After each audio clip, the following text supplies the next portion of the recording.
मैं एक बार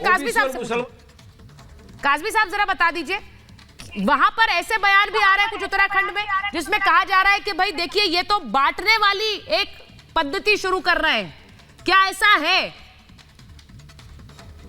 मैं बताना चाहता हूं कि उत्तराखंड सरकार जो यूसीसी का ड्राफ्ट ला रही है वो किसी भी मजहब के खिलाफ नहीं है, ना इस्लाम के खिलाफ है। प्रथाओं को रोकना सरकार की भी जिम्मेदारी है, समाज की भी है।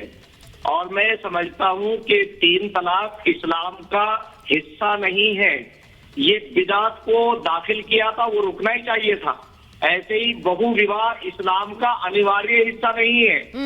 इसी तरह से जो अन्य कुप्रथाएं जो समाज में आई हैं उन पर अंकुश लगना ही चाहिए। उत्तराखंड सरकार के मुख्यमंत्री आदरणीय पुष्कर सिंह धामी जी, वो एक ऐसा ड्राफ्ट उस कमेटी ने सौंपा है जो सबके लिए सर्वमान्य है, किसी के खिलाफ नहीं है। इसमें भ्रम पैदा करने की कोशिश ना करें। जो पॉलिटिकल लोग हैं वो पहले धर्म को सीखें। मैं समझता हूं कि महिलाओं का जितना सम्मान इस्लाम में है, उन्हें इस्लाम के उस सम्मान को उन महिलाओं को देना चाहिए। 3 तलाक और हलाला प्रथा। देखिए हमारे पास तो एक वकील भी है और नेता भी है और दोनों ही मानने से इनकार कर रहे हैं। काज़मी साहब, एक वकील भी है और मुझे लगता है वारिस साहब तो दोनों हैं। वारिस साहब तो दोनों हैं, वकील भी है, नेता भी है। ये उत्तराखंड सरकार का एक ऐसा कदम है जो पूरा देश उसका अनुसरण करेगा। अच्छा, और ये इस्लाम के खिलाफ नहीं है। मैं फिर कहना चाहता हूँ इस बात को। देखिए आपने सुचरिता जी कहा बोलिए कि दोनों खिलाफ हैं। हाँ, मैंने तो विरोध नहीं किया। मैं कह रहा हूँ पूरी तरह एक समान नहीं हो सकता। ठीक है, मिश्रा जी ने कुछ मुद्दे गिनवाए, उपाध्याय जी ने भी कुछ मुद्दे गिनवाए। कुछ मुद्दों पर सब सहमत हो सकते हैं, ठीक है, हिंदू भी, मुस्लिम भी, महिला भी, पुरुष भी। जहां भेदभाव है, जहां न्याय के लिए जरूरी है समान कानून बनाना, उसमें ना हमें ऐतराज करेंगे ना कोई और करेगा। आपने तो सीधे शादी को लेकर ही कह दिया कि नहीं है इसमें संभव। ये भारतीय जनता पार्टी के लोग केवल गुमराह करने के लिए और जरूरी मुद्दों से ध्यान भटकाने के लिए ये सोसेबाजी करते हैं। ये लाएंगे नहीं, मैं गारंटी देता हूँ आपको, लेकिन न ला सकते। ऐसे मत बोलिए। जिन चीजों को आपने कहा ला नहीं सकते वो ला दिए। जिन चीजों को आपने कहा, जिन चीजों पर कहा लागू नहीं कर सकते, अगर करना है तो सेंट्रल स्टेप ले और उसको बाकायदा तौर पर लाके दिखाइए। जहाँ पे इख्तिलाफ है उसको होगा, जहाँ नहीं है उस पे बात होगी, कोई फैसले पे बात पहुंचेगी। ये सिर्फ मखमसे में डालने वाली बात, मैंने आपसे सिर्फ पॉलिटिकल है। 2024 की तैयारी है। मैं एक चीज, क्योंकि काज़मी साहब ने एक बात बोली है कि ये किसी का नुकसान नहीं करती है। मैं आपसे असगर साहब फिर पूछ रही हूँ, पहला सवाल जिसका जवाब नहीं दिया, आप मुस्कुराए। आपने कहा कि अगर बहुविवाह नहीं है, अगर 3 शादियों का अधिकार नहीं मिल रहा है तो कोई दिक्कत है?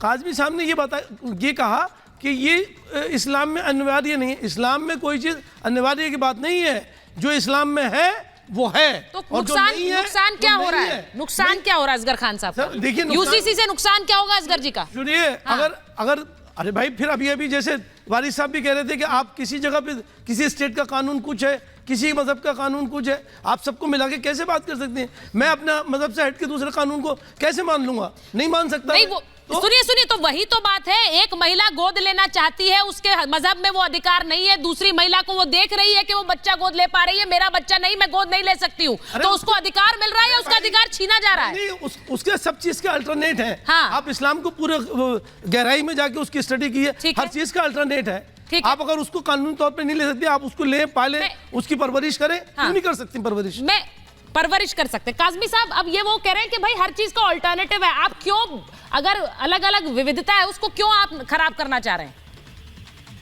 नहीं, मैं वादे करना चाहता हूं कि इस्लाम के लॉ को हमारे ये सारे लोग पढ़े हुए हैं। जो यूसीसी आ रहा है उस पर हमारी किसी भी मजहबी, किसी पूजा पद्धति पर, निकाह या विवाह पर कोई फर्क नहीं पड़ेगा। जैसे जिस धर्म की जो मान्यताएं हैं वो वैसे ही करेंगे। इसमें भ्रम पैदा करने का प्रयास ना करें। ठीक है, यूसीसी से सिमिलरिटी आएगी, राष्ट्रीय एकता और अखंडता इससे मजबूत होगी, अपराधों में कमी आएगी और इसका फायदा पूरी कंट्री को, पूरी देश को होगा। और ये ऐसा नहीं है कि कि ये मुसलमानों के खिलाफ है। मैं समझता हूं कि मुसलमानों को 60 साल के अंदर जिस तरह से एक वोट बैंक बना के रखा गया और पॉलिटिकल पार्टियों ने उनका इस्तेमाल किया, उन्हें मुख्यधारा से काटा। आज हम उत्तराखंड मदरसा बोर्ड के अंतर्गत जो हमारे मदरसे आते हैं, हमने उन्हें इंजीनियर और डॉक्टर बनाने का जो हमारे माननीय मुख्यमंत्री श्री पुष्कर सिंह धामी जी ने उनके नेतृत्व के अंदर हम उन्हें मुख्य धारा से जोड़ रहे हैं। और मैं आज आपको दावे के क्या हमें ओपन रहना चाहिए इस ड्राफ्ट के बारे में वारिस साहब? क्या हमें ओपन रहना चाहिए? हमें थोड़ा सोचना चाहिए, शायद इसमें ऐसी चीजें हो जो सब पर लागू हो और सबका फायदा हो, किसी का नुकसान नहीं है। वारिस साहब का कोई नुकसान नहीं होगा यूसीसी से। अश्विनी जी को लीजिए। नहीं, यूसीसी लाने दो, ड्राफ्ट तो पहले देने दो। यूसीसी के ड्राफ्ट में क्या है, क्योंकि हमको यकीन है कि सरकार नहीं ला सकती यूसीसी अगर लेके आ गए तो मुझे अच्छा, ला ही नहीं सकती है। हिंदू अनडिवाइडेड फैमिली का क्या है, टैक्स रिबेट मिलता है, उसका क्या करेंगे लोग? अभी इसी तरह दूसरे स्टेट के, हर स्टेट के अपने अपने अलग अलग कायदे कानून भी है, सब स्टेट को एक कर देंगे। तो जो इम्पॉसिबल चीज है वो चीज सिर्फ लोगों के अंदर ध्यान भटकाने के लिए बीजेपी सरकार कर रही है। सुशीलता जी, प्रॉब्लम क्या हो रहा है मालूम है? सारी पब्लिक, पूरा नेशन सवाल कर रहा है मोदी जी को। मोदी जी, आपने 10 साल के अंदर गारंटियां दी थी, एक भी आपने पूरी नहीं की। 15 लाख रुपया जमा होने वाला था, जमा नहीं हुआ। आपने 2 करोड़ युवाओं को रोजगार। वारिस जी, मैं आपको जवाब देता हूँ यूसीसी पे। ये बहस यूसीसी पे हो रही है, मैं इसलिए आपको यूसीसी का जवाब देता हूं। हो गई है देश के अंदर मंदिर मस्जिद के वो नाम कह रहे हैं पे ये ला ही नहीं सकते। अब मैं एक चीज पूछूंगी आपसे अश्विनी जी, बीजेपी ने सिर्फ और सिर्फ ये बतौर एक वकील आप बताइए। इलेक्शन के पहले छोड़ते हैं ये। वो कह रहे हैं कि ये शगुफा छोड़ते हैं, चुनावों से पहले वो ला ही नहीं सकते। हालांकि ऐसी भाषा मैंने 370 के से जुड़ी हुई भी सुनी थी, ऐसा 3 तलाक से जुड़ा भी सुना था। नहीं चाहिए, लेकिन ये बताइए क्या ये संभव है? वो कह रहे हैं ये संभव ही नहीं है, आप कर नहीं पाएंगे। पब्लिक जवाब देगी और 24 में देगी। देखिए, पहली बात तो मैं उत्तराखंड की सरकार, उत्तराखंड के मुख्यमंत्री और उत्तराखंड की जनता को धन्यवाद देता हूं। अभी राम मंदिर हो गया, अभी ज्ञानवा पीपल लेकर आ गए, अब आगे कुछ ना कुछ और लाएंगे हमको। तो पहली बात ये अफसोस मैं बार बार कह रहा हूँ, धर्म का अधिकार है, अधर्म का नहीं। रीतियों का अधिकार है, कुरीतियों का नहीं। प्रथा का अधिकार है, कुप्रथा का नहीं। ये तलाके हसन, तलाके बाइन, तलाके किनाया, ये कुप्रथा है। ये 3 तलाक, हलाला, मुता, मिस्यार, तहर्रुस, ये कुप्रथा है। और दूसरी बात ये, और आप जहां तक आप दोनों एक साथ बोल रहे हैं। अरे भैया, टोटल ऑर्डर अलग होता है। ये पहली बात तो ये समझ लो, भारत संविधान से चलता है। नहीं, तो आपके लिए ये क्या बहुत अच्छी प्रथा है? बहु विवाह अच्छी प्रथा है क्या आपके लिए? नहीं, एक मिनट, स्टूडियो में आएंगे। एक मिनट, हाँ बताइए, कौन सी प्रथा अच्छी है आपके लिए? बहु विवाह किसकी बात कर रही हैं? हलाला किसकी बात कर रहे हैं? वो कह रहे हैं कि कौन सी आपके लिए अच्छी प्रथा है? मैं आपके कैमरे के सामने एक बात बता दूं, बताइए कि जो इस्लाम में है वो सही है हमारे लिए। हम उसको फॉलो करते हैं। आप अगर औरतों की बात तलाक भी सही था, सुन लीजिए, अगर आप औरतों तलाक भी सही था और बहु विवाह भी सही है, आप ये कह रहे हैं। मैं यही कहना चाह रहा हूँ कि जो आप औरतों की भी बात करती हैं, जो कि बार बार उस चीज का यहाँ की सरकार भी फायदा उठाती है, तो वो भी सही है। जब जो फॉलो कर रहा है, जो मान रहा है, आपको क्या तकलीफ है?